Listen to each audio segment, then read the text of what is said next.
So, very brief introduction from myself. I am Marcus Nordenstreng. I am a songwriter, artist, as well as sitting on the board of both Elvis and Teosto.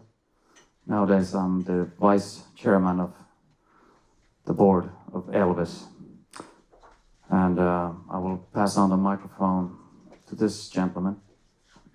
Hello, my name is Hans-Peter Roth, and I'm part of Network of Music Partners, Director of Online Services. We provide administration services to, for instance, Teosto, Coda, Tono, for online and NCB for the offline services. We service Boomer Stemra and other societies around Europe, and we are very much in the receiving end of this metadata issue that we're going to talk about today. So very big thanks for having me here.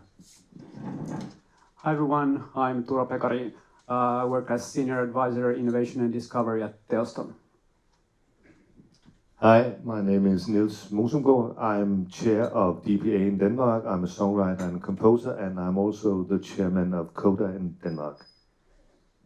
Hi, I'm Anna Vuopala, and I work with the Ministry of Education and Culture. I have a professional interest and a personal interest in these issues.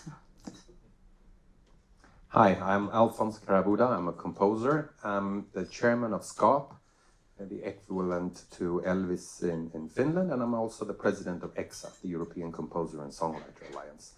And I love Finland and Helsinki. Hi, I'm Patrick Ager. I'm the Secretary General of EXA, the European Composer and Songwriter Alliance, and I would like to thank Elvis and the Musicians Union for having me here. Thank you.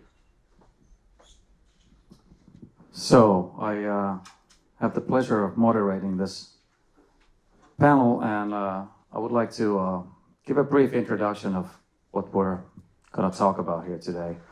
As most of us know, music has become more or less anonymous in the last 15 years or so. Especially the last 7 years have been pretty crucial in this development, which I think is rather unfortunate, as streaming services have become the core of growth in music business, at least in the Nordic countries, and yet they don't really show credits. Now, when I was a kid, music was predominantly consumed on vinyl and cassette. I think that goes for most of us panelists. And as a curious kid, I started studying hard, not only the gatefolds of my vinyls, but also the inner sleeves, which usually included printed liner notes, also known as credits. This way I would learn that one of my favorite albums as a kid, the Ramones' End of Century, was produced by none other than Phil Spector, who I knew nothing about at the time. I did learn that the first track on side B, which was one of my favorites, was a track called Baby I Love You. And as it turned out, the song was also produced by the same man, Phil Spector, and his crew. I also learned that the drums on this track were played by not any of the Ramones drummers, Marky Ramone or his predecessor, Tommy Ramone, but one Jim Keltner, a studio ace who I would later find on the inner sleeves of albums such as Imagine by John Lennon or the track Knocking on Heaven's Door by Bob Dylan. However, it was Phil Spector's name that got me hooked into the great amp of life, also known as the Wall of Sound. Baby I Love You was a great song, originally recorded at the Gold Star Studios in Los Angeles by the Ronettes and written and produced by Mr. Spector back in 1963. But what proved to be even more earth-shattering for me when I was 11 years old, very impressionable age, was the discovery of Be My Baby, yet another classic Ronettes recording, also written and recorded by Phil Spector and his team. This track would have to be in my top 10 of all time. Now, the point of the story is that if I was an 11-year-old kid in today's world, I would probably be consuming to the Ramones music on Spotify. Yet, making the discoveries that I made back in the analog era would be a lot trickier today. If I was to rely on the medium that I would be consuming my Ramones on, meaning Spotify, I probably wouldn't end up making any of the discoveries, including Phil Spector. Certainly most of the Ramones info can be found on Wikipedia, but it's certainly a fact that it's not visible on streaming services such as Spotify. We all know the attention span of the public in the year 2016. It's rather short. If you can't find the information within 2 clicks, it doesn't really exist. And that's why we are, I think, gathered here, more or less. This information should be out there. Now, Spotify doesn't show credits, although the law would really bite them to do so. I refer to the songwriters and performers' moral rights, which are rights of creators of copyrighted works recognized in civil jurisdictions, also here in Finland. So what this proves is that in order for the streaming services to actually be totally legit, they need to show credits.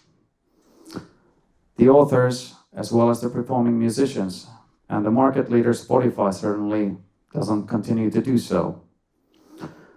Here we enter the issue of metadata, which in the digital age is right in the heart of the moral rights, so to speak. Without the correct metadata, the streaming services can't provide with the correct credits to their users. In case you don't know what metadata is, let me give a brief description courtesy of Wikipedia. Metadata are data that provide information about other data. Metadata are created to describe the contents and context of data or data files, which increases their usefulness. For example, a web page may include metadata specifying what language the page is written in, what tools were created to create it, and where to find more information about the subject. This metadata can automatically improve the reader's experience. Now, in the perfect world, all the correct credits would be included along with the WAV files when they leave the record label servers, first to the aggregators and eventually to the streaming services. For one reason or the other, as we will discover during this panel, this information within the metadata doesn't travel much better than Guinness beer. And we all know that Guinness beer tastes better in Ireland than any other place. Unlike Guinness beer, the metadata, with metadata, it's not due to a big mystery that it doesn't travel well. It's due to poor metadata management and poor transparency. What this phenomenon is doing is devaluing music, because it's hard to value something that's anonymous to begin with. This is having a deep cultural effect, which is something I'm really worried about. I am honestly worried for the sake of my 3-year-old kid and his generation and their knowledge and understanding of music, or more accurately, the names behind the music, at least as long as human beings continue to be the sole creators of music, not robots. Of course, it's not only credit that us songwriters, authors, creators are after. We are also concerned about our finances, because if the credits are missing or falsely typed, as they are right now, in many cases, the streaming services can't award us with the royalties that we're lawfully entitled to. Huge amounts of titles, i.e. song files, remain unidentified because of missing or false metadata. It was announced in the New Yorker magazine in February that Spotify has admitted to having a minimum of $17 million in royalties in a segregated account until missing copyright holders can be identified. Music publishers claim this number would be closer to 25 million. So it's serious money. I would also like to emphasize that it's not only the creators who would benefit financially from having credits visible for the music streaming public. The streaming services and labels who would prosper greatly due to the commercial potential of credits. And I think this is something that most music streaming services haven't realized. there is a lot of potential. Just think about the endless playlist possibilities that with credited songwriters and also musicians, why not also producers and engineers too? Like my Ramones example, you could really like build endless playlists, and this way cause or you know, make it easier for the public to go from freemium to premium, for instance. There's also the users to consider, because there's huge and rapidly expanding amount of digital content available through the internet, but it's often difficult for companies and individuals who want to trade in rights to find each other. As songwriters and creators, we should also acknowledge our own responsibility, i.e. register our songs to our collecting societies. Surprisingly, especially among younger songwriters, it is getting more and more common to forget about registering our works. This is really worrying. I think partly this is due to a young generation who were brought up in this anonymous music era within the last 15 years or so. So I hope this panel will serve as much needed education as well as a reality check for us songwriters. Fixing broken metadata is our responsibility, which is why Elvis, who presents Finnish composers and lyricists, is hosting today's panel. There are also members of Finland's Musicians Union present here today, as well as members of IFPI. And from what I understand, there are also some metadata experts from record labels here present. So in today's panel, we will discuss these issues, acknowledge the problems, and present various solution methods and techniques. They will most likely overlap each other and include a lot of weird codes, but that's not necessarily a bad thing either, as we will learn. We will start with a brief presentation from our Nordic guests, starting with Hans-Peter Roth, who's flown in all the way from Copenhagen just to participate in this panel. So we'll first do a few presentations, pretty short and sweet, and then start the discussion. And I encourage the audience to raise your hands to comment or pose questions during this section. Thank you.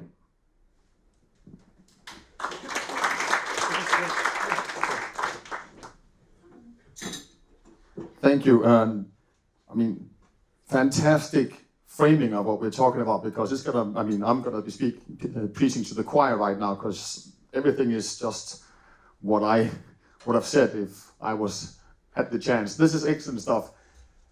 Baby, I Love You. Fantastic song by the Ramones. How many societies and publishers out there do you think have that title in their works database? It's a few. And that's one of the reasons why metadata matters, is we get tons of stuff in. This is just to show you the volumes that we see. Going back to 2004, which I call the year of the last offline world, that's the amount of data, 100 that we got, and that's the value, 100 that we got. You can see how it just evolves. 4 years later, index 8,700 on data. Value, only times 5. Going to 2014, index 112,700 data in. Value is still going up. It's nice value, but it doesn't seem to go up the same way. Oh, that was a bit too far. There we go. Yeah. So what does that mean? I mean, look, we get 514 reports in the first half of the year 15. For the Polaris societies, Denmark, Norway, and Finland, and 954 the same half the year later. Huge increase amount of reports. Data, 60 million unique tracks, 60 million tracks processed. Same period a year later, 88 million tracks processed. It's up with enormous figures, right? So now we are, since 2004, 12 years later, we are almost at a factor 100 data compared to value. Data has developed 100 times faster. It's enormous what we're talking about. Oh.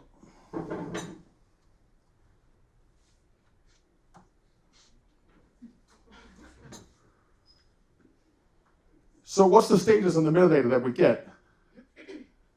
June 2015, we could see that 42% of top 100 on the streaming service did not have composer author data.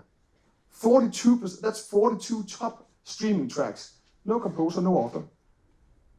We all know that's not real. Of course, those tracks have data somewhere. And you can see that number just increasing as you go down the usage. When you look at the entire report, 5 million reported tracks, 71% did not have composer author data. It's not a trivial issue. We go forward, half a year later, NMP together with DDEX and other DSPs tried to move this forward, and now all of a sudden we see an influence. 10% less non-composer author data tracks. And if we go forward to now, we're down to 55%. So stuff is happening. I mean, this discussion is being had everywhere, elsewhere in the world, but it's still a huge gap. I mean, 50% of what's being reported is "Baby, I Love You," performed by someone. It's just not good enough.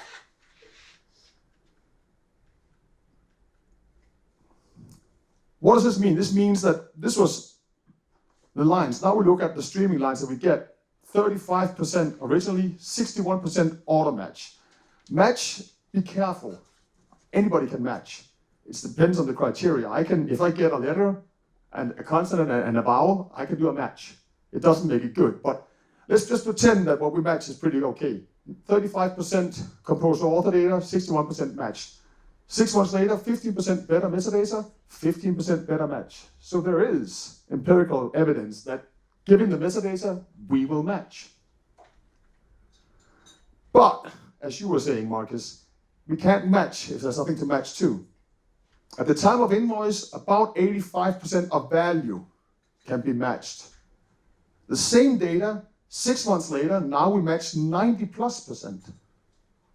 And 6 months later again, that's 92% almost. It's the same data, the same processes, but there must be more works registered somewhere coming into the system. So even the best metadata in the world will only match if there's a work to match to. And that's where Marcus's point about, maybe I don't know if it's the youth or anything else, but there is a gap somewhere. So what is this? And what can we do? This is the offline world, right? Labels would get the permission to release a physical copy. Rights and money would flow back and forth through the same channels. Now, this is where it's flowing. It's flowing back and forth and around in big messes. So what is happening is the rights are flowing directly back and forth, but the metadata is circular, almost, so to speak. We're depending on one end of the value chain that we have no contact with. It's flowing in through the labels, the aggregators, the DSPs, and all the way back through the societies to us. And we're more than an arm's length away, have no influence at all. So unless this metadata is right, the chain gets broken, and then the money doesn't flow. Just one point of all these intersections, if that's broken, then the whole thing just steps off. So one could argue that instead of going like that, we should go back to that. And that's probably where I'm coming from today is, we know it works, because we had all the labels giving us the right information at some point of time. Why can we not go back to old virtues and have that relationship again? Is that a possibility? That's where we're coming from, at least.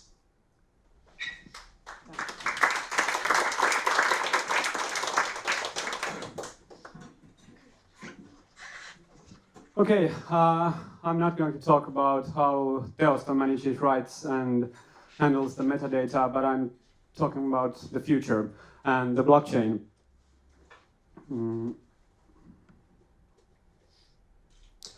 First, I will have to give you a short definition. What is blockchain? It's a big buzzword right now. Basically, it's a database that is not maintained by a single authority. It's done collaboratively. And the blockchain database is updated regularly with a kind of consensus mechanism that is done with complex cryptography, and that enables to make it as a proof of ownership. It was originally designed to run the Bitcoin currency, but since then it's been implemented into various areas, including music. Last May, I was participating in a blockchain innovation lab in Music Tech Fest at Berlin, and we defined 3 key areas where blockchain technology could be used in music industry. The first is today's big topic, metadata. I think we can agree that we have a lack of common standards in metadata and transparency, and that has led to problems like split disputes. Blockchain could have the ability to aggregate all the information in a single distributed database. The second use case is rights and distribution. Licensing can be confusing and contradictory, and with blockchain smart contracts, it could be possible to define terms for a single work with all the different use cases and all the different territories, for example. The third one is financial transaction. The blockchain could offer solutions for very low cost and almost real-time transactions.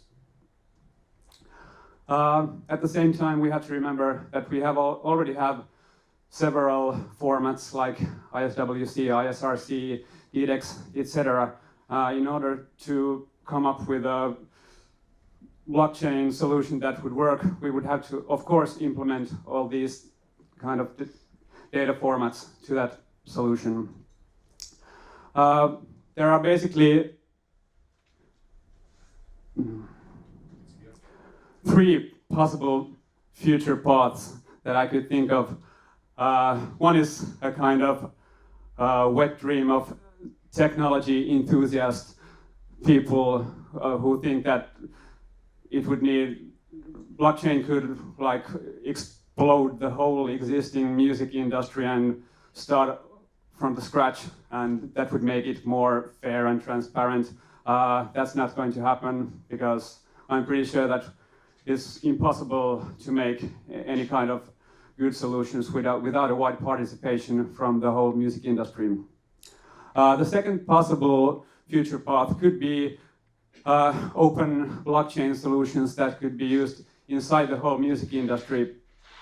That's a little bit more likely, but I see still some problems because many of the traditional players will want to keep some sort of ownership to their data, and that's something that's not going to change soon. I think the most likely possible way that music industry could use blockchain technology could be closed industry-specific solutions for some specific licensing areas. I could think one, for example, sync licensing, which is pretty complex nowadays. For example, production companies don't really know who to contact, and the right holders don't know how to price their works. So that could be some kind of solution to that. There are already numerous projects and companies working on different kind of music blockchain solutions, but I think the biggest problems is that most of them are trying to solve the same problems, and they can't succeed unless they have a coalition that includes all the big music players from the music industry right now. But there is one called Open Music Initiative that was launched last June. It's an academy-led initiative by Berklee School of Music with partners like MIT Media Lab, Harvard Business School, all the big majors, big publishers, collecting societies like us, SACEM from France, SOCAN from Canada, entrepreneurs and tech companies like Spotify, YouTube, Netflix.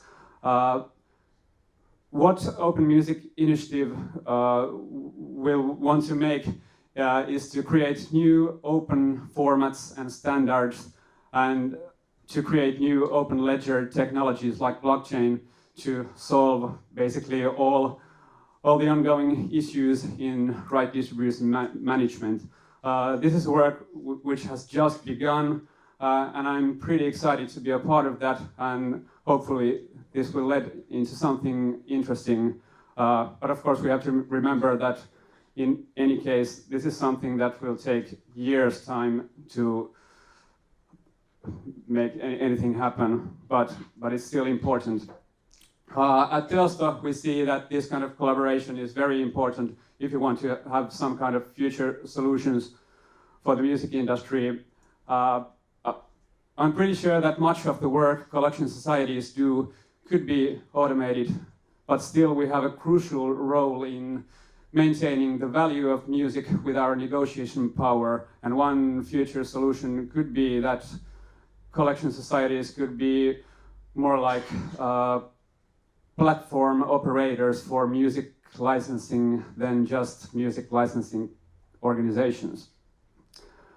And finally, I think that if we want to be a part of the music industry in the future, we should be the ones doing it, not just reacting. Thanks.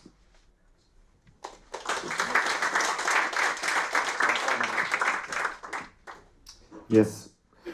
I would like to step a little, just one step back, because I think what you said, Hans-Peter, is a very complex system. But I want to say what I'm doing is I'm part of a work called Fast Track System that is trying to solve one part of this problem.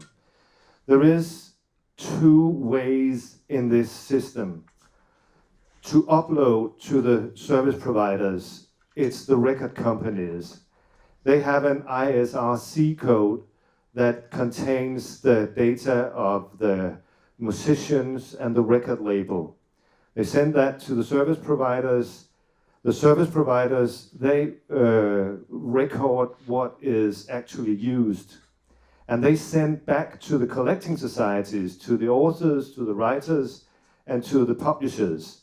They send two informations, namely the title and the artist, because that is the two things they have. So there is a way up and there is a way back. And then the collecting societies, they are figuring out what is this, and this is where the title is so important, and the artist, to identify who is the right person to have the remuneration of this work. You have to match the title with the artist. The ISRC code from the record companies, it actually works because the information is there. What is not provided with the ISRC code is the information about the authors and the publishing shares. And this is where the problem is. And we're trying, for many, many years, it has been employees of the societies who has been trying to make this work in the CIS-NET. I mean, for 15 or 20 years, they have had this data containing, called CIS-NET, containing the information about the works, the authors, the publishers, the shares, the IPI name number of all the artists, ISWC, which may be the main problem. The ISWC is kind of a blind spot. But this is a problem. Simplified, this is a problem. Upload, download, how does this work? As a creator, as a member of EXA in the European Composers Association, I'm one of 3 creators being part of a modernization of the CIS-NET. This means that for the first time, the creators, we are actually there. And the publishers are there. And the societies are there. So we are exchanging the information on a weekly basis, trying to make the CIS-NET information better. The CIS-NET the CIS-NET system works between societies.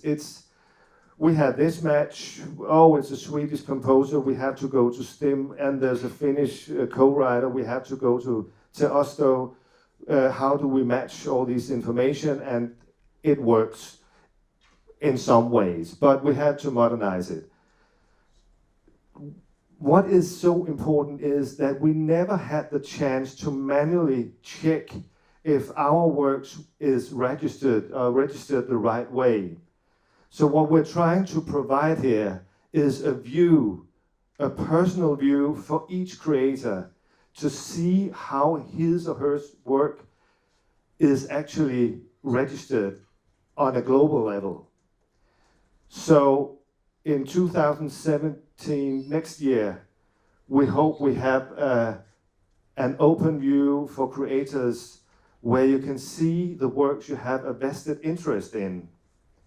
And if you see that in Spain, the shares, there's a sub-publisher and you never had any agreement with the publisher or dealing with this sub-publishing deal in Spain, you can check it and then say to your society, well, this is not right. So this is a hope that doing this manually, I mean, it's difficult for the societies to check, I mean, millions of works, but we have a vested interest in making the match and the registered work right. So this is actually what we're trying to do.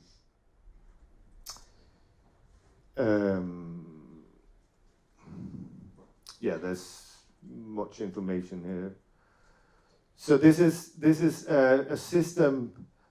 Instead of making, as you were talking about in the blockchain, having a central, I've been having a centralized database. I was part of the GRD work in London, where we for 5 years were trying to make a very, very expensive central database containing all works and all information in the world, but it was too heavy, it was too difficult.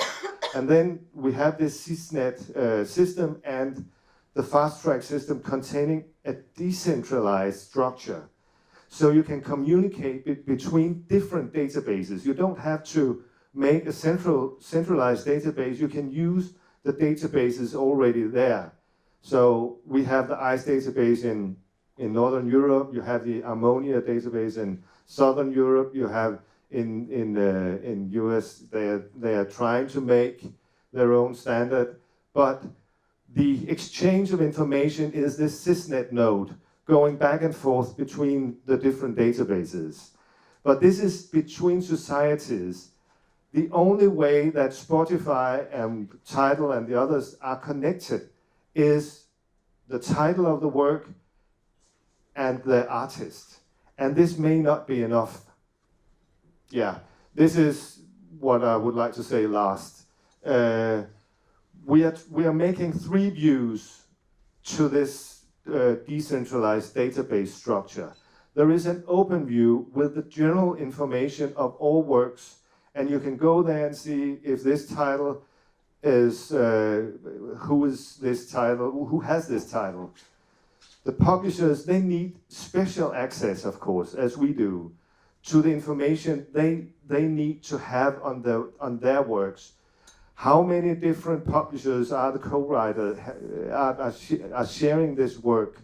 They need to know that. So they have a special publisher view, and we can't go there. And then we make a creator view where they can't go, and we can share all the information of co-writes and shares, and we can see the works we have a vested interest in. And if the information is wrong, we can actually manually change it and correct it. So this is a way to keep the system as it is. It's a global society, collecting society system that's been functioning since, I mean, 1926 or something. So it's a system that is actually able to make the right deals. We need the right data to transform this system into a digital age. So yeah, this is what we're doing there. Thank you, Niels. And Anna, please. Yeah. Hello. Yes, I presented myself as having a professional and a personal interest in this issue. And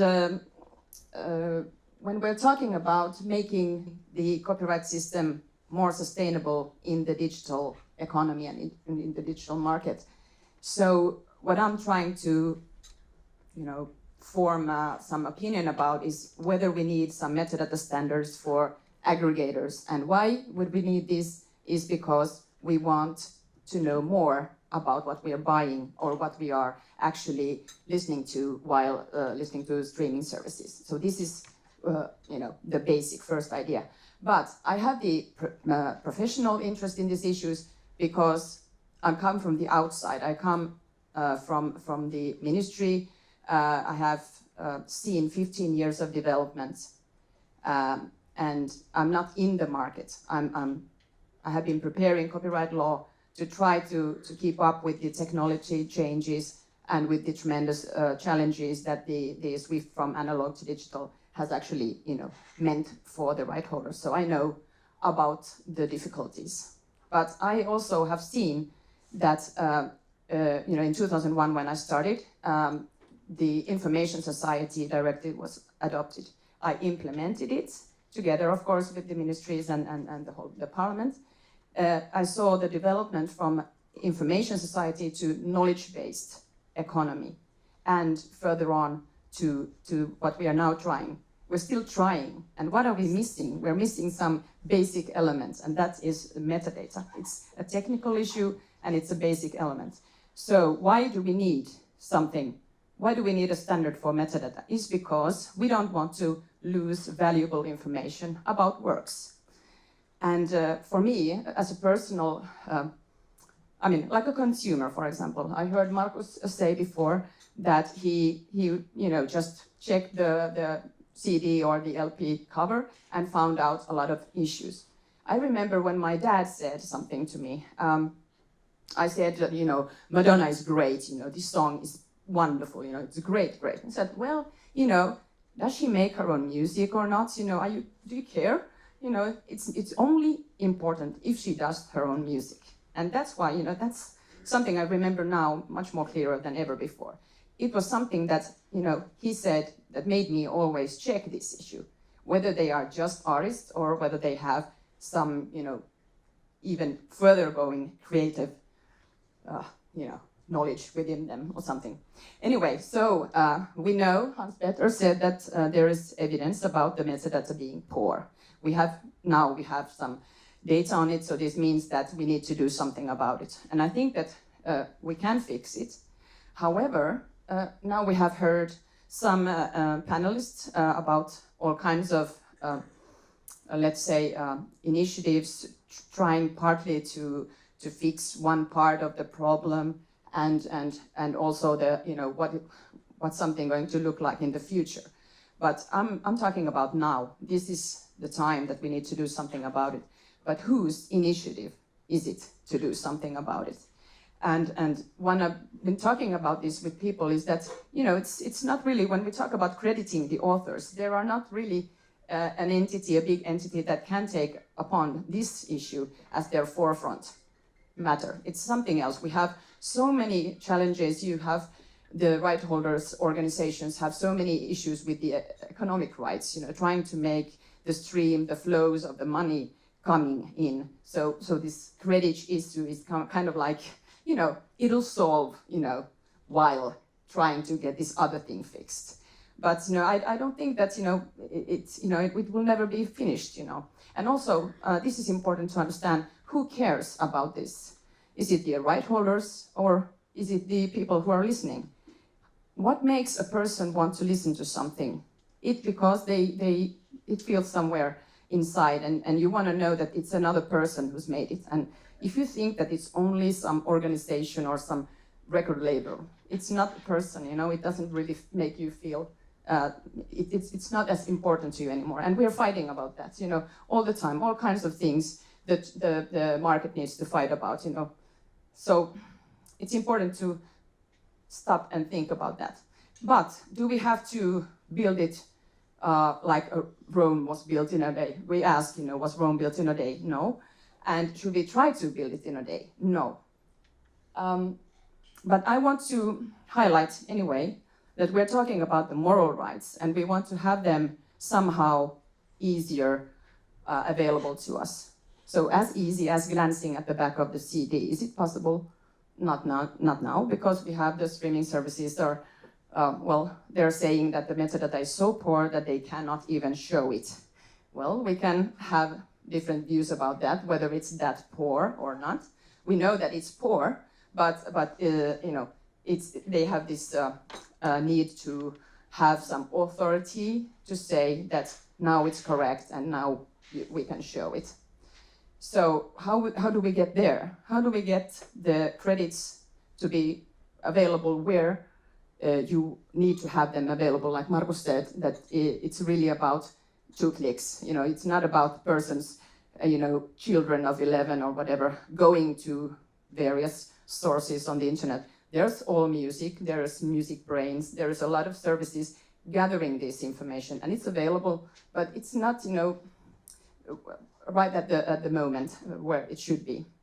And then also we're talking about more the economic rights, which of course are much more important for the right holders in the sense that they need to make a living as well. And also somebody mentioned the fact that data is expensive, and it's expensive to build databases and investments. So there's always a part of us who wants to safeguard the economic interest to that data. But I would like to pose the question whether some basic idea of the copyright system is actually to have transparency at least on those basic issues. Who has made this work? Where do I get in touch to this person if I want to ask for permission? So this is the whole cycle of you know, getting your money in the end, is that somebody knows that it was you who made the work and so forth. So this is a very technical and basic issue, I think, in the digital age. Also, while we're trying to find solutions to these problems, we need to ask, is it helping in the crediting part? Is this solution we're trying to find, is it helping crediting our authors? Is it helping the correct distribution of the remuneration? And also, does it help everyone who has created something, or only the professionals, the ones who understand to register their works? Because we know that, you know, in the last 10 years or so, everyone has the tools to make music, you know, and all kinds of other stuff. And, you know, it's something that it's not really crossing all people's minds, you know, what to do when you have created something that copyright applies to and that you have your rights. And just to finish, is just we have in the panel we've talked about 2 initiatives, and they are what I want to say is that we need to, instead of proprietary systems where somebody owns all the data that is necessary and somebody gathers it first before they get access to it. We don't need that probably, because everybody makes important work in this. Everybody tries to solve one part of the problem.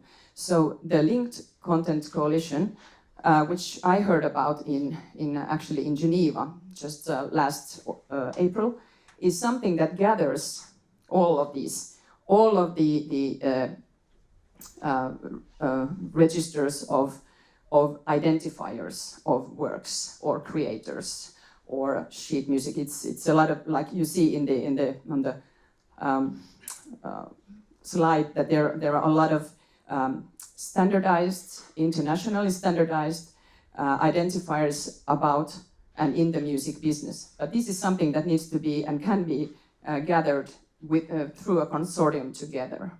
And not only for the music business, also for the whole area, all kinds of works. And this is something that could be looked at when we try to find out a better way to develop metadata and to get licenses and get also the correct information to credit. But if we talk about, I'm going to finish, I'm sorry if I take too much time, but the first part, when we talk about trying to make metadata better for streaming services, I'm coming back to the aggregators, kind of like place where music is actually uploaded into the streaming services. There are various industry standards already, a lot of industry standards. In the US, there are DDEX, which I understand that Hans-Peter knows a lot about, and also the other type of collaborations where you try to find the metadata and make it better. And there is a music metadata style guide, and it's developed all the time. But what I found out when I digged into this, which is, during the last 3 days and really deep, so I found out a lot of things that I never knew about. But I found out this, and this is interesting. It's a new RIN identifier, and it's going to be used beginning this year, I think. And it's something that goes beyond the basic metadata about authors. So it's not just about what we're talking about today, composers, lyricists, arrangers, and so forth. It's something more. It's about the studio day for a band, and then you made like 5 different versions of a song, and who was there at the time, who taped it, or who was the saxophone player at that one jam session that we had, or something. And you can build a lot of metadata, which is actually, it's not like you have to, it's some additional information. And that's why I think it's called the recording information notification or something like that. So it's not about the part of the standard, it's something more. And that's something that could be used for building new businesses, and that we want to have Spotify and other services understand that they also can benefit from it. So it's not just the consumers, listeners, right holders, it's also the streaming services that can really make use of this. And just to finish, it's the ministry, actually, it's not the first time that we are talking about these issues. It was 13 years ago that we had a colleague of ours, another Marco, we have a Marco here as well, but another Marco, he tried to find best practices for upload, for the information that needs to be available when works are uploaded into the internet. This was in 2003, 13 years ago, and he made some extensive work on this, but it was not possible to kind of like implement it when we didn't have enough, let's say, collaboration with all right holders. And I guess the time was a little bit hectic when all kinds of piracy issues were emerging and all kinds of things. So we didn't think about this situation that we are now in. But I think that I just want to, repeat that this is something that we need for professional artists and for non-professionals, for everybody to make more sustainable copyright in the digital age. Thanks. Thank you. I would like to pass the torch on to Alphonse Karabuda, who also is not only the chairman of SCAP, but also the president of EXA. And Patrick works for EXA, so I think it'd be great to get comments from the both of you. Absolutely. Nice. So I'll start by first thanking all of you. Very interesting. And my thought when listening to this is metadata. I wonder if there's any songs with that title on Spotify. I don't think so. Maybe we could just reverse it to the beginning. One thing that is extremely important and not to be forgotten is to know who actually writes the songs and who plays the instruments, not just on the data, but when you actually write it together with someone, when you have the musicians on the song. It's extremely important, not just knowing it, but agreeing on who writes what and who plays what. So by having that as a first step, it's easier to continue. And I can recommend you to be sober while writing and recording, because it's easier to remember who actually wrote and who played the drums. Other than that, I would like to say that it's also very important to have a long-term perspective, because this is something that we lack in the music industry. Having the long-term perspective will have all the stakeholders hopefully wanting to contribute, taking responsibility in actually building something in an ecosystem that we all will need. And I have to say that professionals or not, copyright and authors' rights is very special in that sense, because you don't need to be professional. When you actually create something, it's copyrighted. It's actually your right as an author. So it's really for everyone. But I do think that we have a lack of communication in our business and a lack of trust. And this is something that we need to build upon. And it's very easy for us as authors, of course, to say that if you treat us better and give us a lot more money, we'll trust you. But I guess that we all are part of this ecosystem, and we need to work better together in actually building something where everyone feels that they are stakeholders. This is why we can see that the musicians have been working very interestingly now with their data systems in their collecting societies. We have been working on other parts parallel sometimes in this, and I think we cannot afford having parallel universes of music. We need to work on something that is easily accessible also to future contributors in this ecosystem. And one of these issues that is extremely important is having something that is easy to get into, a system that is easy to use, easy for small players, new small companies being able to use this system that we need to build together. Because only with new players will we have a healthy competition, and we need competition in our business. I know that some of you probably think that it's enough having 2 big companies or 3, but I think we could afford having more, actually. And I think that's part of the future. And I really want to stress also that the moral rights, it's not just a link to your money, it's a right to be attributed. And for example, I was appointed expert under the Human Rights Council during a report. We wrote a report on artistic freedom, where they state very clearly that especially the moral rights of the author's rights, it's a human right, it's a right to be attributed, and taking that away is a form of censorship in a way. So this is, on a large scale, this is very, very important, and we need to do this together. We've seen a few examples that have not worked, but this is just in order for us to build an even better system going forward. And Patrick will tell us how to do this.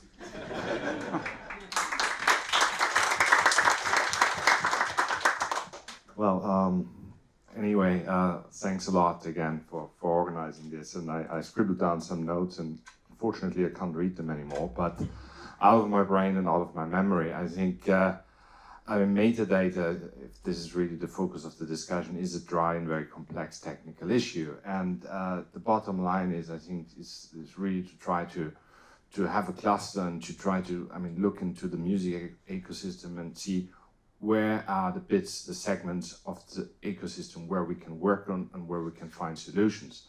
And I think it's therefore maybe important also to stress, firstly, the distinction between the publishing side and the recording side of the industry. Niels stressed the 2 codes, the International Recording Code and the International Music Work Code. And I think the initiative now with CIS-NET and Fast Track slowly getting really into a testing operating model starting in early next year will help on the publishing side, on the composition side of the music industry, to synchronize the databases of the collecting societies managing the rights of composers and songwriters. And I think if this is tested now in beginning of 2017 and hopefully getting live by end of 2017, we will have a more functioning system, more accurate databases for musical works. I think that's indispensable. The recording side, though, needs to set a comment, and I think you're right on that, has it already in that sense that they own the rights, because it's a different title in copyright ownership. In most instances, performers assign the rights or waive the rights directly for power contracts to the recording producers, yet in continental Europe, for the composers and songwriters, those rights are assigned and exclusively assigned to the collecting societies, therefore still maintained under the control of authors. So we have a little bit more complexity in the publishing side, which is for the Anglo-Saxon repertoire still licensed directly by the Anglo-Saxon repertoire. So it's very, very complex. And I think what we try to do in EXA is, with our little means, is to exercise as much pressure as we can on the publishing side, on the side of the CSAC societies, to get the databases in order. And I'm pleased to see that after spending as well 7 years on GLD working group, where we had the entire music industry from the publishing side represented, as well as the DSP, when this finally failed, that the CIS-NET now is getting some ground. So I think that's a good initiative.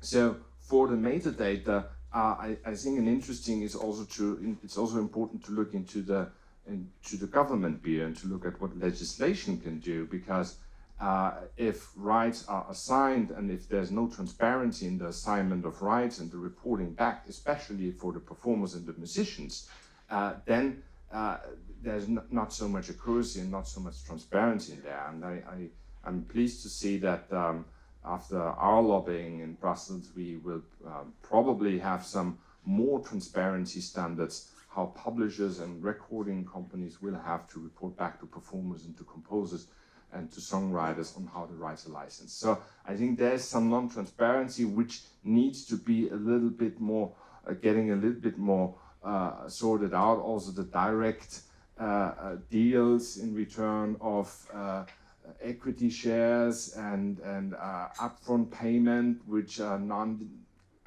accounted for the titles. So there's some opaqueness. Maybe lastly, the moral rights, I fully agree, Alphonse, and what had been said before. I mean, moral rights are human rights, and they are enforceable. So maybe we should think about taking a class action or taking it to court if there are no other solutions. I mean, we live in a democracy, and the juridical system is part of the democracy. And if there are rights which are not enforced and which are not respected, then maybe the union should consider, on behalf of their members, to at least have a discussion, and maybe as the second step, saying, well, we go to court if those rights are not attributed or falsely attributed, because it's also an infringement of moral rights if you're not attributed to the work correctly. So I think that so many bits on, and I'm excited to see that Elvis is so active on that front. I think that's a really, really good, positive signal. Thanks, Marcus. Thank you, Patrick. Maybe a little hand.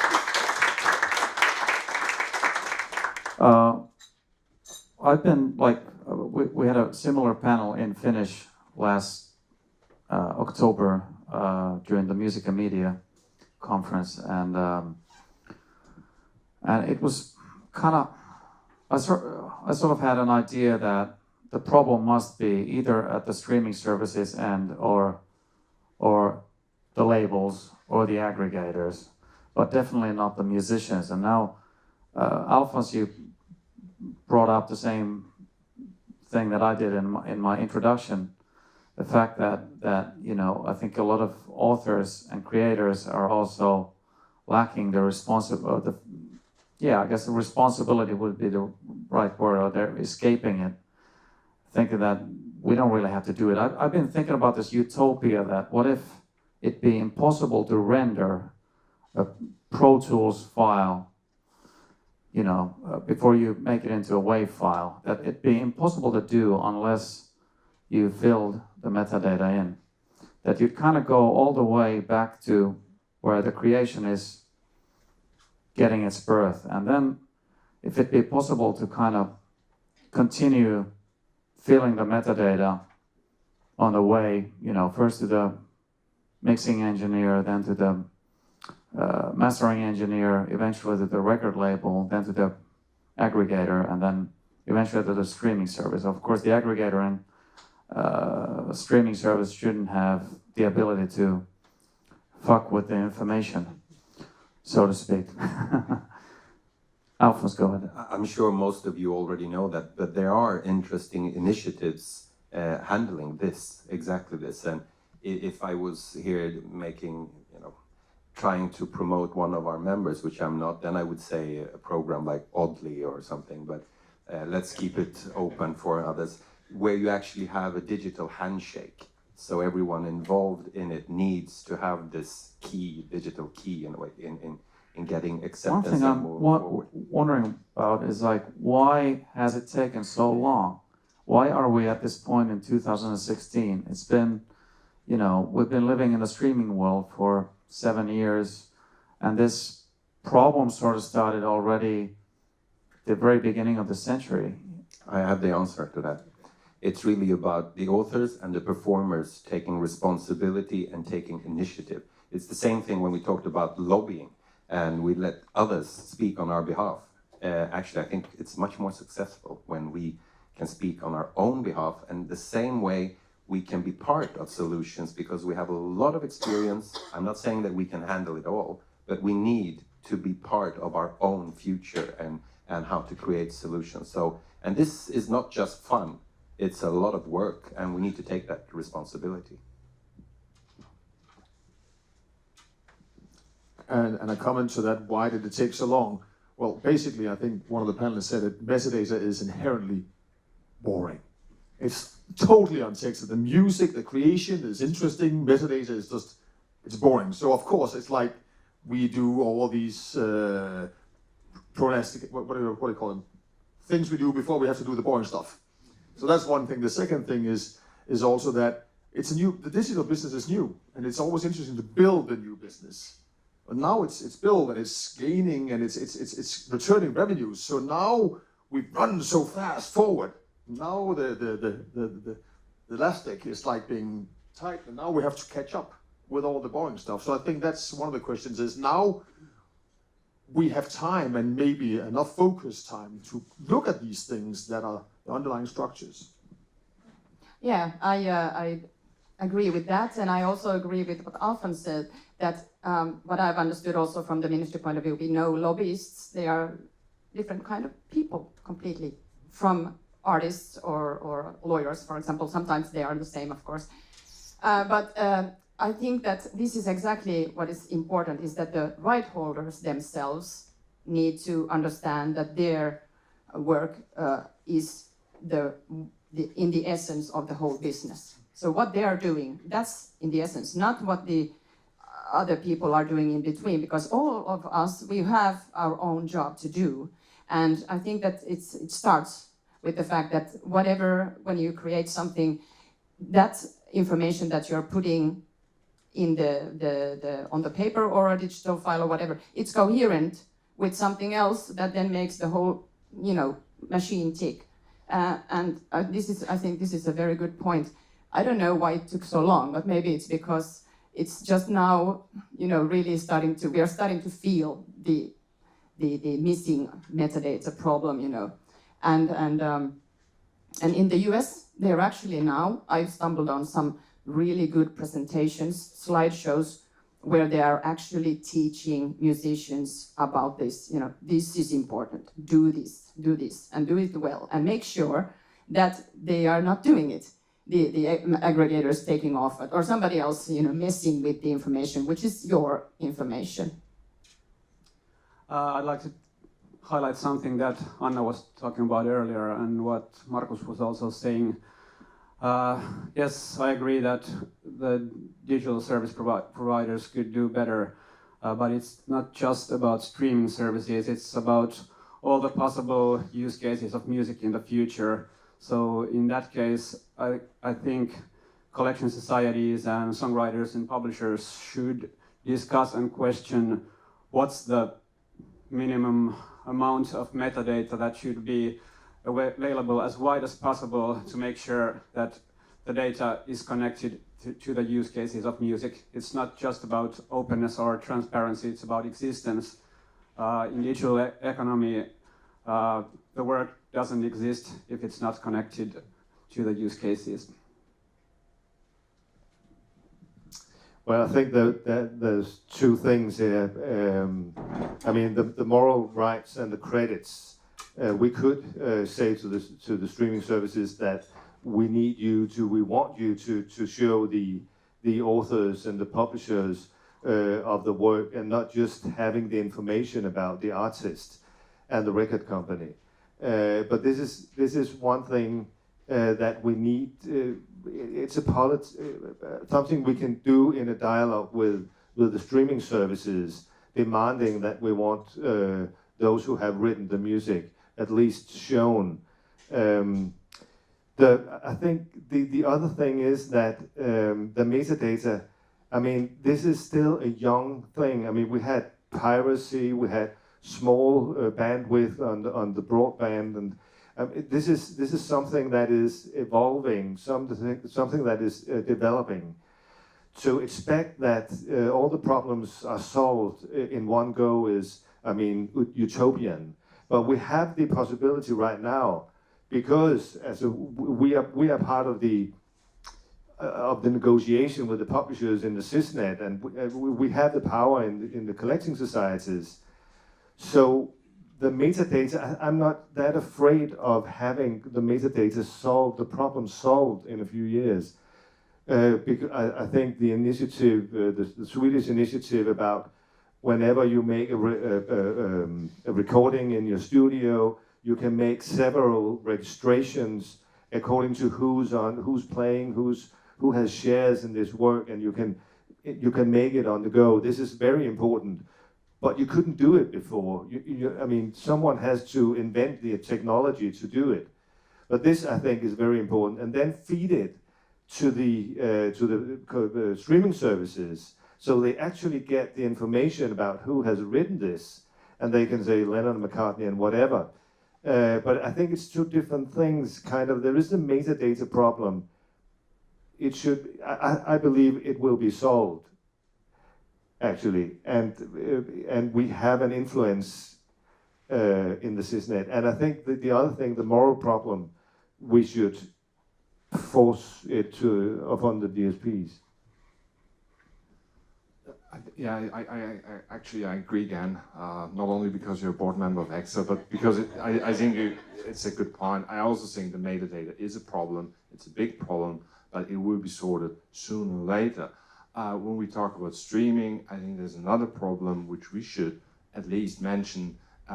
It's creating a fair marketplace, and we do have streaming services which are licensed, Spotify and others. And we have other streaming services which are not licensed and which are licensed on basis of good faith negotiations, YouTube and other online platforms. And I think there we have still also together with, and I think this is where the music industry, if I may say, is standing more united, or is united, to say, hold on a second, you cannot create the biggest online platform providing music on the world without sharing the value with right holders. How that value is then shared among the right holders is a very complex and complicated issue. And if we look at the share of value which is shared from licensed services, we see how complex it is indeed. So I think that's a point to make. The second point to make is that for those services which are licensed, that the publishing and recording companies are in a very competitive marketplace and are operating very aggressively. We saw recently the Commission green-lighted the swallowing up of Sony ATV publishing by Sony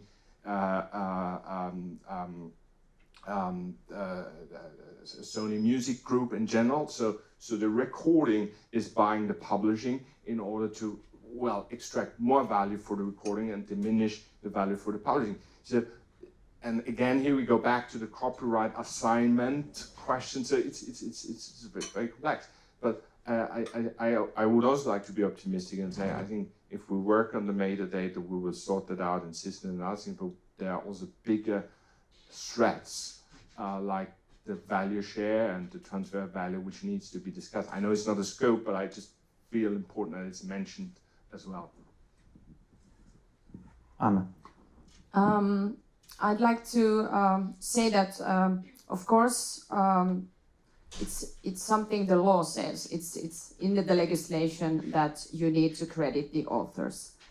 And we can, of course, it's the right holders' right to make a class action or go to the court and ask the streaming services or demand the streaming services to show the credits. That's an alternative.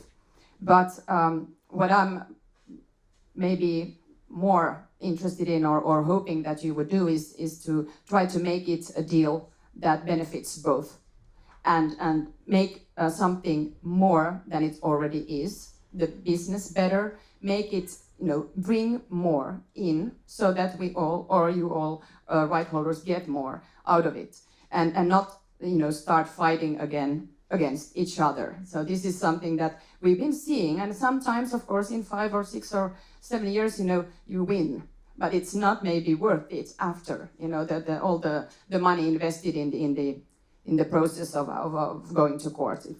It's not maybe always the best thing.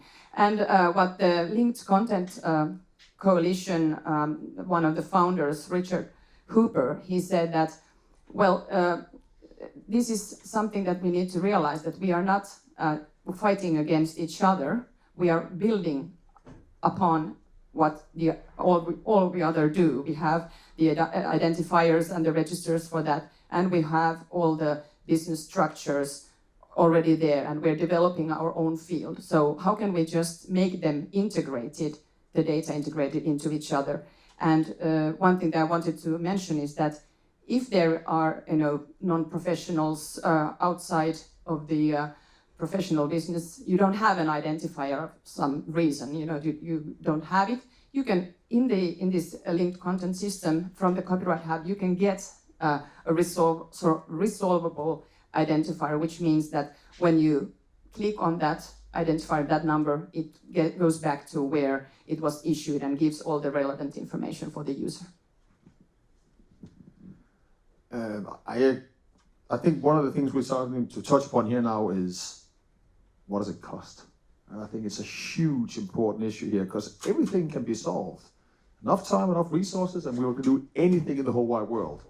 Going to Mars, that's not the issue. The issue is who picks up the tab? And right now we're talking about a business where we're talking about poorer and poorer metadata, higher volumes of data. At the same time, we're talking about composers, authors, rights owners who want faster payouts, quicker distribution at a lower cost. I'm not saying it's impossible. I'm just saying we're not lowering the bar here. We're raising it quickly. And if now the metadata is a new cost structure on top, there's only one way to get the money for that, guys. I'm sorry to say, it's your heads. So BMAT, fantastic outfit in Barcelona, offers an augmentation of metadata to usage reports. Okay, so now they take a usage report from Spotify, they process it, and then they put metadata in and saying, this is probably that composer, that's that author, whatever goes in there, and then they send it out for processing. Maybe it's correct, maybe it's not, that's another question, but this is a cost. Who covers it? And why should we pick it up? We know the data exists. I mean, we know back in the old days of offline that the data is there. So I just want to caution this thing about saying we can solve it. Yes, but we need to make sure that it doesn't become too costly. And cost is a huge issue here, I think, which is already pressured from rights owners. Well, you're absolutely right. Cost is one thing, but if you give something with a greater value, you might actually increase the income, and this is what you're saying as well. I've recently now been part of a steering group of the Minister of Culture and their roundtable in Sweden, where we have been looking at how to increase the value of legal services.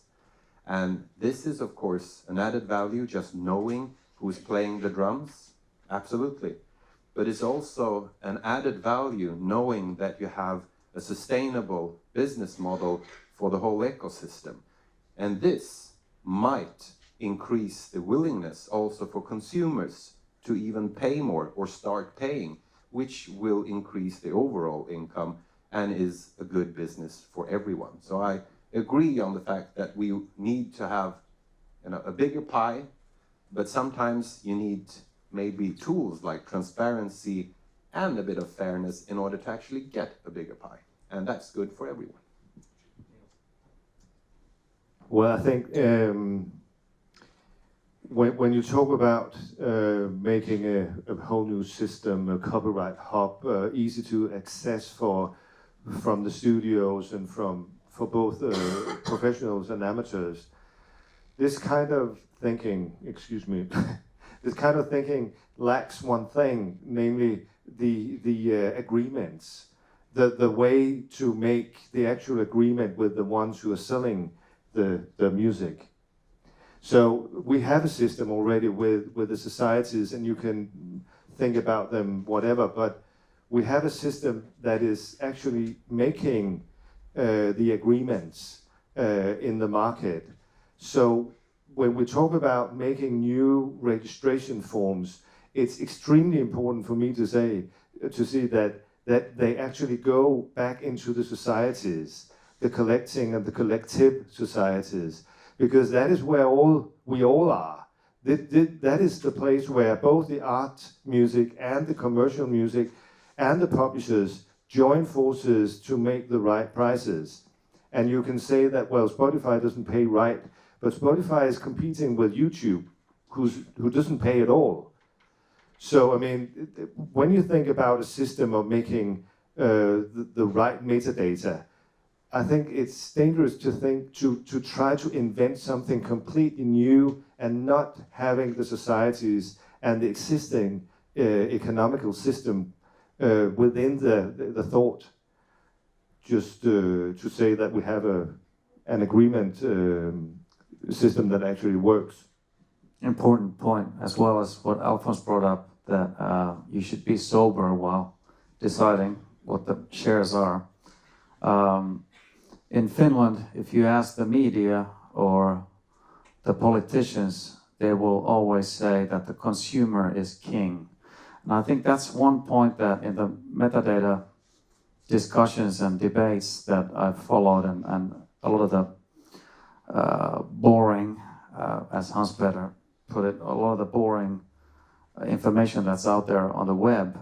What it's lacking, I think, is bringing up the consumer, the 11-year-old me, who wants to find out who wrote the song on side B, the first song on side B, except that it's not side B side or A side, it's just track 6 or track 7, I can't remember. But anyway, like, you know, like wanting to find out the whole family tree behind what Phil Spector did, what Jim Keltner did, what records Tommy Ramone produced. I mean, all this information, some of it is in the algorithms already, but most of it is not. I think that's one of the problems with a lot of the playlists still, the automated radios, etc. It's missing this information. So what I'm saying is I think the streaming services would actually benefit, and financially also. It'll be something that might interest a lot of music fans out there who are not willing to pay the 10 euros a month for the premium service. But I believe we should go into the open discussion phase of this panel, and I would also like to remind that this is being filmed and recorded. So if you have a problem of if you have a problem with you know, not wanting to have your comments on the recording or the filming or the video, then maybe not comment, or at least mention that you don't want it on the... It'll be edited, and it's not being streamed live, so don't worry. But yeah, was there any immediate questions or comments? Markus, please. Markus Kaarto from Teosto. Quite a few questions or perhaps comments, since working so closely with Hans-Peter and having the insight from there. For Anna, I'd like to ask that when there's been discussions that the DSPs, Spotify's and others don't really see the value, even though they should, like Markus said there, how about legislation requiring them to have the metadata, being unable to actually publish the songs prior there would be metadata uploaded as well. So your question is how they're able to publish them? Would you see a possibility of having a legislation in Finland requiring to have metadata in showing those rights? Because it's Yeah, I don't. Well, I think that two parts. I think in the question, I think that the law already says that you need to attribute the right holders. So it's enough. It's also specified more clearly in the law. It says like in the manner that is normal, or in the manner that is suitable, or something like that. And this is something I'm worried about. That you know, the further we throw this ball, you know, that this is not the most important issue, but you know, it will be resolved later on. It's going to be the new normal, and that's not what we want. And we are going to cry later on, you know, that why did we not do this when we could?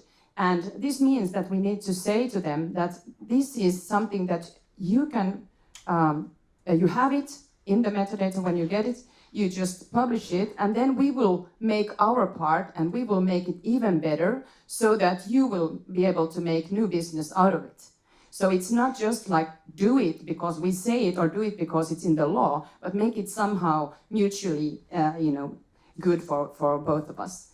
And I don't know, they say, you know, they normally refer to the fact that the metadata is so poor that we can't do it, or we might get into legal trouble if we publish some erroneous authors' names or something on the service. But this is something also that can be discussed, you know, something that if something is wrong, we can try to fix it somehow in a coherent manner with the organizations who have the actual knowledge, or some crowdsourcing issue, because everything actually when I digged into this is that in the beginning when we started going from analog to digital, iTunes and a lot of infringing material from Napster, actually it was the metadata was actually brought by users themselves infringing CDs. They put CDs and ripped them and put them in the internet, and at the same time they did the work to try to find the metadata and fix them.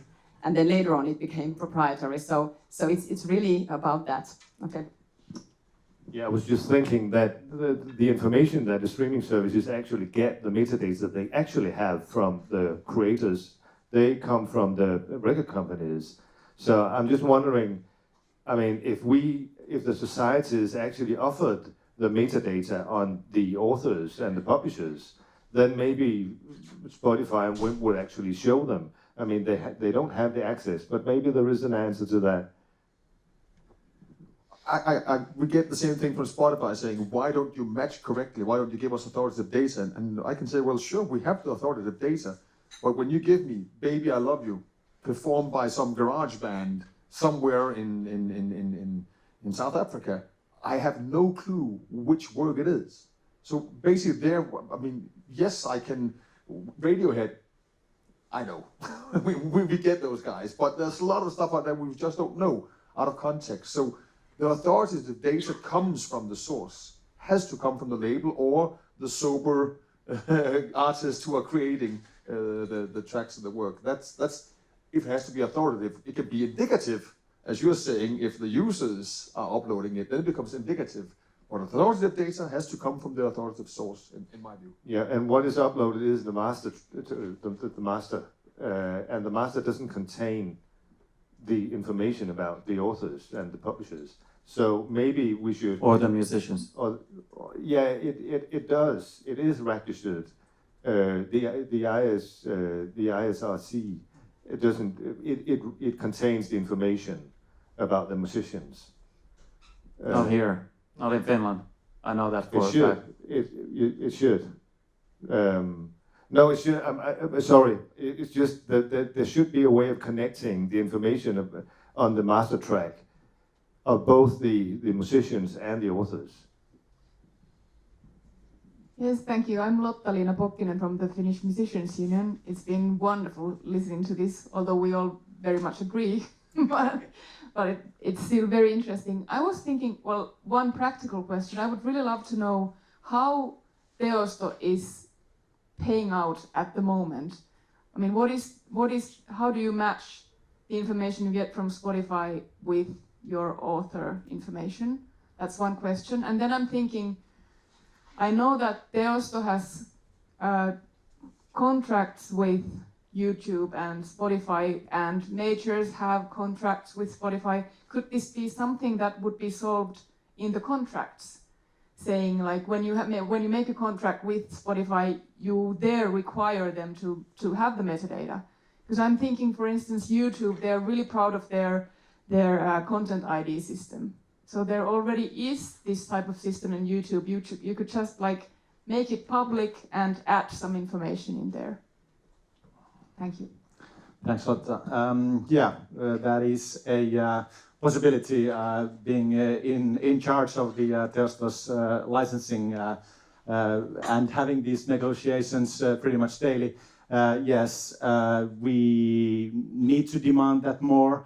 Again, that's kind of a tricky thing if the Spotify is not getting that metadata. So that's why, as asked from Anna, that if there would be a legislation saying that you cannot actually publish it, of course, we could demand same from our agreements that you do not have our rights unless those are being tied together with the metadata. Because authors are still registering their new works, aren't they? Well, like Hans-Peter then showed in his presentation, they are registering the works, but it could be up to a year afterwards, and that's why in his presentation it was shown that the recognition is getting better as the time goes on, but still it's not perfect. There are still a lot of things, and maybe Hans-Peter can comment from their side as well. And how do you match at the moment? How do you pay out to creators? Well, that's from... Well, what we do at Network of Music Partners, we read ICE, so to speak. We are API'd up against ICE, which is, in lack of a better word, is de facto the global works database right now, because it's probably the best Anglo-American works database repository in the world right now. Plus it has STEM, it has GEMA, it has PRS. It is hands down one of the best works databases in the world. So we read that. Now what's in SACEM's works database goes through CIS-NET. That's more obscure what goes on there. What happens from other works databases is more obscured. But we read that, and we then through different match, first we go look title, and is that composer author, and if we have that in the works database, it's a match. Then you have all these hashtag and all these kind of different ways of doing it and trying to establish a link. And right now we run a pretty rigid match cycle, which means that we don't accept fuzzy matches to a large extent, because that just ends up being a wrong match. What happens out there in the world, we don't know. But as I said, I mean, in principle, I can match anything. If I can find a vowel, and I have a vowel in a work, I can say that's a match, but that doesn't mean that it's a good match. So matching is a very dangerous thing, but I can say that in the 12 years that we've been doing this, we've had 4 or 5 corrections on distributions. So it kind of works by excluding complaints, I would say. But it's tricky. It is tricky. I was going to address Lottalina's question to the greedy, quote-unquote, greedy record labels. And we have Antti Kotilainen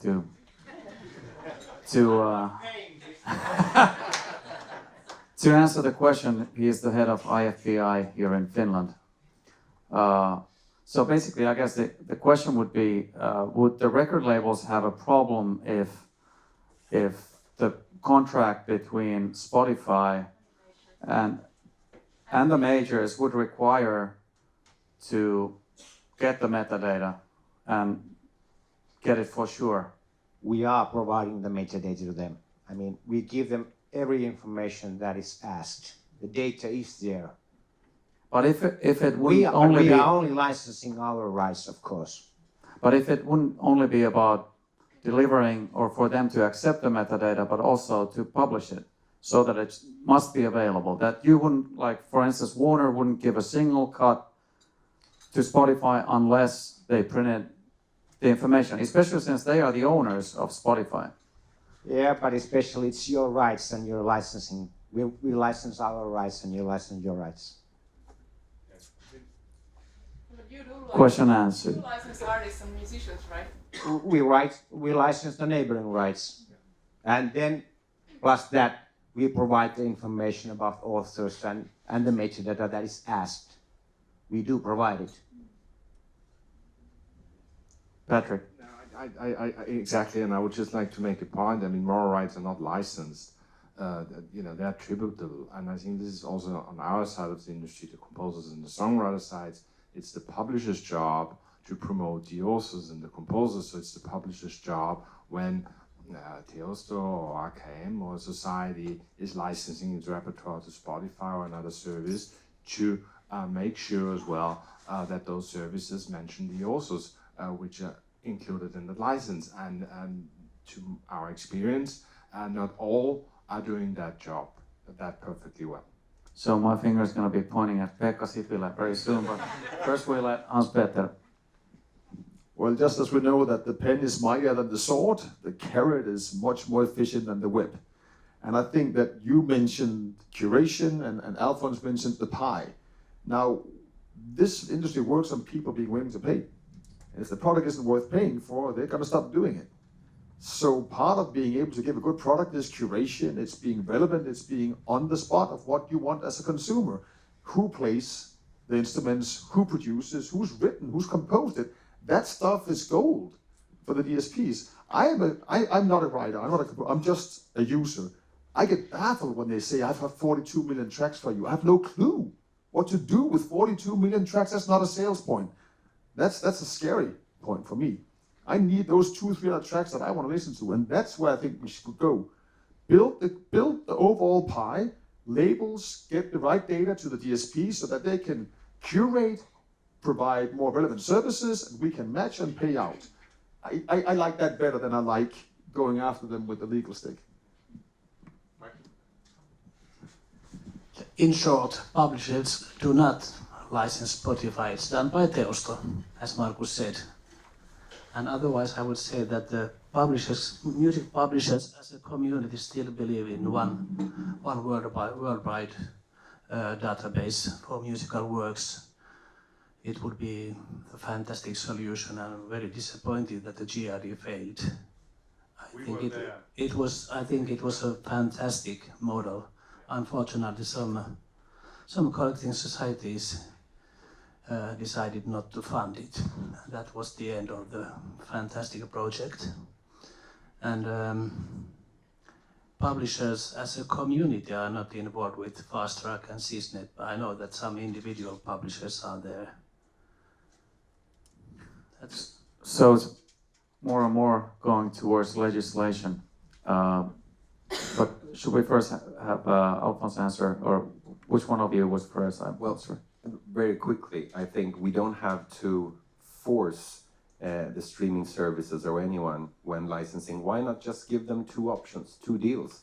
They can have the music cheaper if they actually handle it in a good way, if they attribute us with the credits, and it should be more expensive if they're not.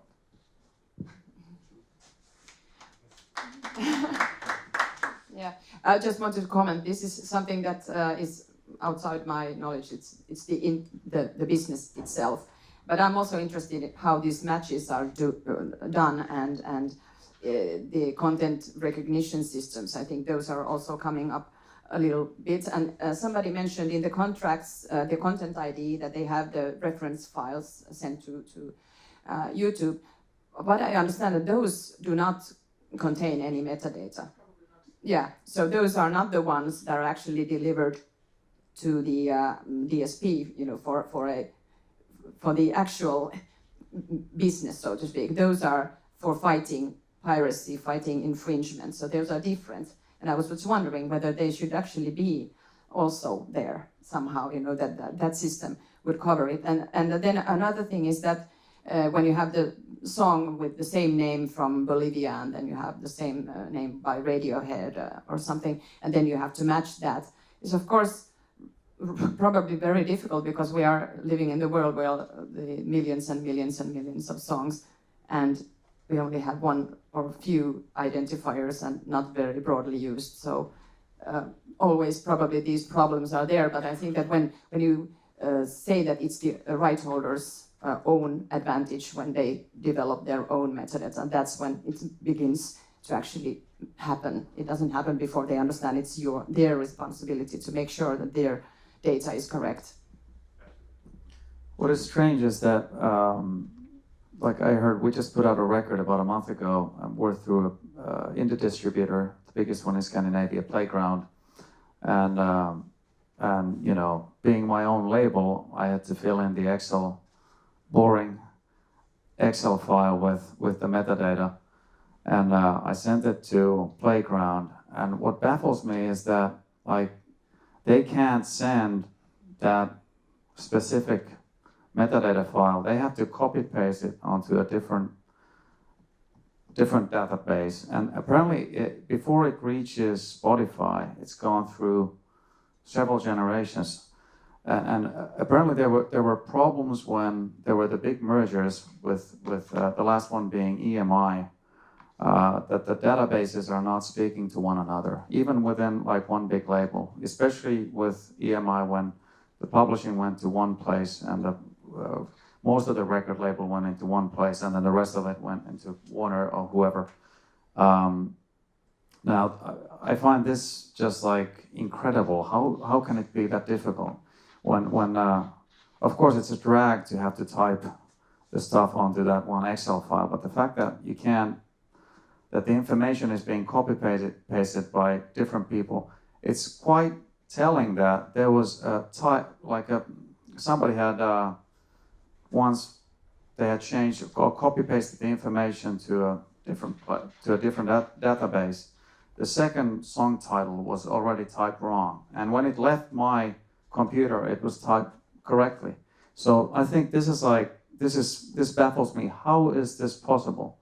And this is just one record. Like it must be solved, and it must be easier. We're living in a digital age. How difficult can it be? But Katri Sipilä. Hi, I'm not going to answer your question, but when it comes to licensing to these cross-border music services, I have to add that it's not always Teostos and the societies who are licensing all the repertoire, but some big right holders like international publishers, they are licensing directly. Even some societies are licensing directly. So we are not representing all the repertoire. And when it comes to future licensing, we know that we will have the CRM directive demanding some kind of licensing hubs existing in Europe in the near future. And there already are some hubs like ICE and Harmonia who negotiate with service providers. And I hope that in the future these licensing hubs representing authors and composers are strong enough to demand this metadata and information to be present when the licensing deal is done. But you can imagine that when a society like Teosto is negotiating with international very strong service providers, we are not the ones who are setting the industrial standards. But of course we will do our best and demand all the information we can. And you're probably not responsible for the typos either. Exactly, yeah. I can ask, I'm Saija Tatiana from Teosto as well, writing a couple of those license agreements that we have. And I could say that in those license agreements, without going to any details, we do require those reporting data very carefully. They have been written in very, very details that what kind of data the service providers need to provide. The issue is that we don't have muscles to actually see how they execute the agreements. And I think they all go to the bigger questions that has already been posed here, as who provides the correct metadata and how the metadata is, how the path of the metadata right from the labels goes to the service providers and to NMB in our case. But it's not the matter of the agreements, that much I can say. I have a question. Maybe Jonas can help me here, because you've been talking about fast track. I hear from where I live back in Greyland, in the back office world, that there is an ISRC dissemination project on the horizon between IFPI and ZSAC. Is that something that will happen, or any hope there? Well, we're working on the correcting the metadata from in the societies, the CIS-NET thing. But during the enormous amount of hours we've been spending on the telephone, having these calls week by week, I've heard this, but it's not part of our job. Yeah, I just wanted to react on this question of a musician or an author trying to type down the registration form to Teosto and try to make it right, and then they make it right after the 10th time or something, after the errors, and then somebody else makes the errors again, and it's really frustrating, and it takes time out of the creating business. I was thinking that, of course, when Teosto actually did some really good work on an application for gigs and helping people who are musicians who have gigs to make those reports. Maybe another application could be in order to help the musicians in the studios to make it really right there, the whole registration form, and it makes them as easy as possible to do and make it right. But when I was thinking the aggregators, which, coming back to whether we need the standards before they enter the music enters to the Spotify or wherever, that's the interface where we need some standards, and who makes it, whether it's depends on a law provision or a contract term or whatever. I dug in the internet and I saw some streaming services metadata style guides, and it was really weird. Now we've been talking that, of course, all the labels, they always inform about the authors, they have the musicians, and they have the songwriters and composers and everything in there. But in their style guides, actually, composers were not mentioned in the basic, style guide. The basic metadata did not cover composers except for Western classical music. So it was under the heading Western classical music. You need to state the composer. And then I was talking, well, only the composer. Is there no songwriters or lyricists? It's under Bangladesh or Indian music. And then they had the lyricists, and you have to mention that. So I was really wondering, how can this be? At the same time, we know that, at least in the Nordic countries, everything is always covered and it's always in the metadata. What else is missing is cover art. Being, from the vinyl era, I remember an era when they were this big, and it was like part of the whole experience of listening to the record was looking at it. And this is also something that has disappeared, first during the iTunes era and then during the Spotify years. But from what I understand, when Apple Music was launched, this is something that they were talking about, like bringing back the cover art, the information, making it into like a, bringing live gigs that you would have everything at your fingertips. But it's not, from what I understand, it's not there. Tidal, however, has, like, if you find a new Beyonce record, which is a Tidal exclusive, you can even find out who's engineered specific tracks, who's mixed specific tracks, and all the musicians are listed, all the songwriters are there.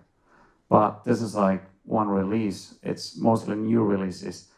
And this is, I think, a large question, is that so much of the music and the streaming services, including Spotify, most of it is back catalog. And I'm thinking, is there like enough will to get their credits right? Because I understand that if we start from page 1, like next week, and we'd have the metadata problem solved, with everything that's new. What happens to all the old tracks with the incorrect metadata? Will they actually be, would the labels have to like do all the work again and then send it to the aggregators and the streaming services so that the old versions would be erased and the new versions would replace them? Would Hans-Peter have an idea? I know that the DDIC standard works in a way that it can convey updates. So in principle, if that is being used, you should be able to say, you've already received this asset called 1, 2, 3, 4, 5, here's an update. Now we have the composer, now we have the engineer.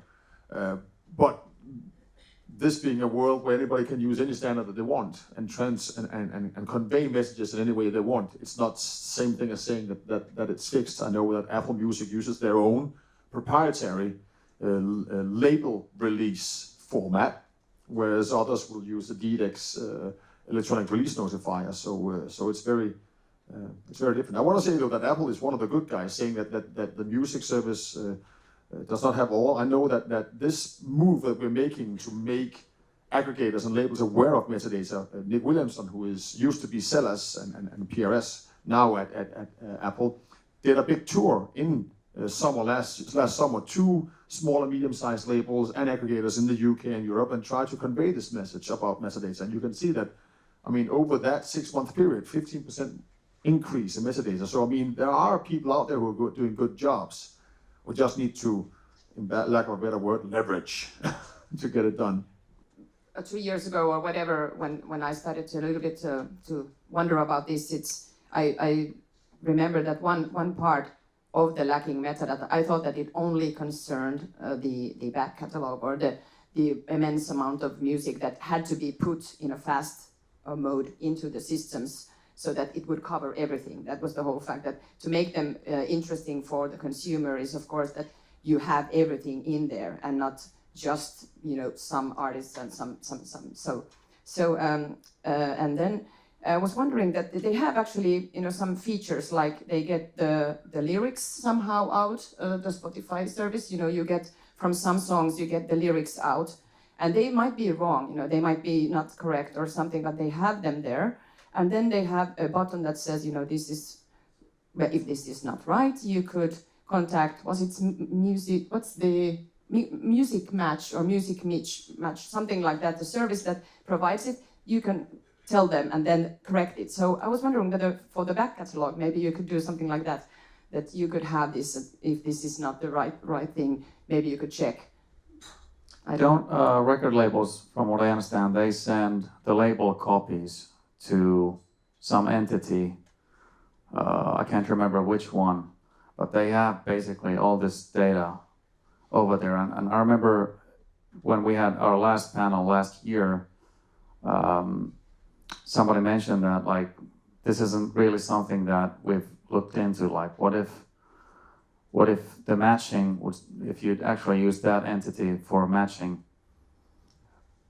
some of the tracks, but of course most of the label copies can also have very little information. Like they don't require, especially back in the old days, they didn't really require to list all the composers or the lyricists. I remember the musicians being, you had to list the musicians, but I think that was about it. Nowadays they require more. Yeah, that is true. On Spotify they are using Music Match. What the rumor says that Spotify was unwilling to pay for that, so as you might have noticed, there is no more lyrics anymore in Spotify. So that is also the issue, who's picking up the bill, having lyrics for free, which actually were partly generated by the end users just listening to the music and writing them at the Music Match service as a sort of a user-generated way, not perfect. Always perfect, but that's actually one of the things that I really enjoyed to hear, that but if CIS-NET would be providing access into a system where you could actually see, that's something that also I've been thinking at Teosto, that how could we enable through our systems that our members could go see into the as deep systems as possible. the correct metadata, but perhaps CIS-NET would be the right way, integrating that to the society systems or directly enabling the rights holders to check if this track is being registered correctly, and if not, outsourcing that to the every user, not just to the some people at each society trying to handle this for the 50,000 members, but rather each of those members having the ability to do it on their own. Yeah, that is the idea. We've come quite far with this specification rules, and the release should be in a year, August next year, where you have the access to, and as a creator, just to the works you have a vested interest in. You can't see everybody else's works, but you can see the works you know about, namely your own. And if there is a mismatch, if there is the shares are not right, your name is wrongly spelled or whatever, you can change it. And this would correct, I mean, the title, if we have a lot of titles, I love you, whatever, you can correct the specific I love you title to the match of the creators that you've been part of. It is coming. So what I'm sensing, we have 5 minutes to go. What I'm sensing is that there is positivity. I actually feel that there's more positivity on this panel than there was a year ago. So maybe that's like telling that things are progressing. Am I right? Do you guys want to comment anything as a wrap up? Okay, sorry. I am Lievika Still from the Ministry of Education and Culture. If it's possible to ask just one last question. You have been talking about in a little bit different directions of whether there will be proprietary or open solutions, and you were talking about transparency and so on. It seems, after hearing this discussion, it seems to me that more and more I get the feeling that the systems need to be quite transparent, because especially if you have a chain of where information has been transformed or copied to some other system for interoperability, then it really needs to be very transparent at every stage, actually. At the same time, what Turo said was that you would see that you foresee that there will be closed industry standards and probably proprietary systems. So I would just like to hear some last opinions, reflections on what you should really go for, because I mean, at least to me, it sounds, I'm an external person here as well, to me it sounds that if it's not an open system, you can't really, or there will be difficulties in building up enough transparency and building up systems that are really interoperable. Yeah, well, a year ago we were with EXA and the Creators Network in Washington and New York, meeting Spotify, and we were going there with the expectation that if we just addressed Spotify and transparency and the non-disclosure agreement and so forth, we would solve the problem. But as we spoke to publishers and record companies and the officers in Washington, we realized that the transparency problem kind of is everywhere. I mean, it's in the record company contracts that the musicians make with the record company. It's in the publishing contracts that the authors make with the publishers. It's in the societies. We're trying to solve this in the CIS-NET work by not showing everything to everybody, but to show the part of it that you actually have an interest in. So this is transparent for you, but there is so many sort of intransparent incidents on the way from the creation of a work to the user and back as money. So there's a lot of problems to solve in this. It's a chain of intransparency, you could say. But we are trying to solve it, I think. Well, you say it very well, but just to clarify, of course, we need transparency all over the value chain, but it doesn't mean that everyone should see everything. But I should be able to see the money flow from beginning to end. That's the transparency that I need as an author. That doesn't mean that Nils needs to see what I earn all over that chain. So transparency, yes, but it doesn't mean that you can just look it up on the internet and see whatever. But those actually involved in this ecosystem needs to know and be secure in the deals that they've done and that they are withhold with the partners that they have. Because once again, it's about trust and it's also about a healthy competition, and that is needed. We need to be able to see in order to choose the right partners, and that's a good competition, and that will be good for the consumers as well. And the consumer should be entitled to see every song that Alphonse or myself or Niels or whoever on this board or in this room have written, or which records we're playing on. And this, I think this is like, and I think the consumer is interested in this. So perhaps like one of the techniques and ways to persuade the streaming services is to make them understand that the credits mean money, mean business for them. That's on a positive note.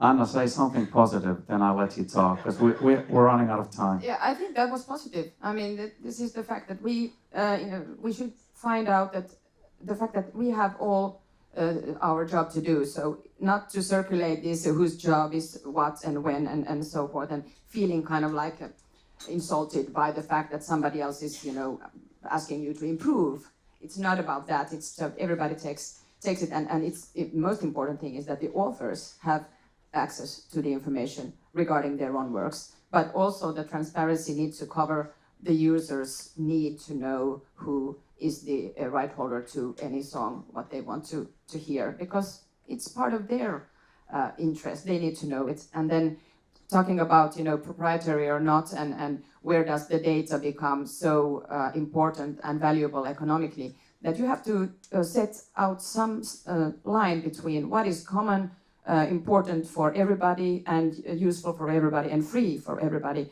and what is not, and where does the money come into the picture. And I was thinking, all the additional information that is actually something that you can base some new businesses on. That could be something that is costing something, and the other thing is completely free.